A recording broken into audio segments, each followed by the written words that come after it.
මදි වෙන්නේ. ඒකේ චැලෙන්ජ් එකේ කොටසක් ඒක. අර හොඳටම ට්‍රේන් වෙච්ච කෙනෙකුට ඇරෙන්න දැන් මට ඒ ලෙවල් වලට පේපර් එකේ ඉතුරුනේ විනාඩි 5යි. මගේ පන්තියේ තව යාළුවෙක් හිටියා. ඌ කිව්වේ තව විනාඩි 5ක් තිබ්බනම් පේපර් එක ඉවර කරගන්න තිබ්බා කියලා. මම ලංකාවේ 4 ඌ ලංකාවේ 6. හරිද?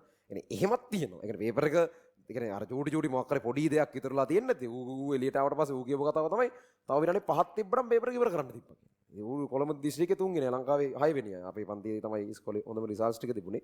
මම 4 ඌ 6 එහෙම. අපේ පන්තියේ එන මෝඩ පන්තියක් ඒ කාලේ වෙන හිටියා අපිට. කියන්නේ මේ අර ස්පෙෂල් මේ පේරන්ට්ස් මීටින් එහෙම ගන්නවා අපිට. ඒ කියන්නේ අර හැසිරීම අවුල් කියලා පේරන්ට්ස් මීටින් නැති කාලවල පේරන්ට්ස් මීටින් ගන්න පන්තියක අපි හිටියේ.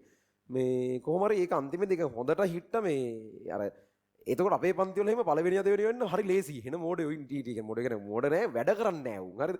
මෝඩයි නෙමෙයි වැඩ කරේ. ඉතින් මමත් ඒ කැටගරියට දාගෙන මම මේ කතා කරන්නේ. කියන්නේ උන්ට මෝඩයි කියනව නෙමෙයි. අපි පොදුවේ අපි වැඩ කරේ ගොඩාක් වැඩ කරපු නැති උන් ටිකක් හිටියා.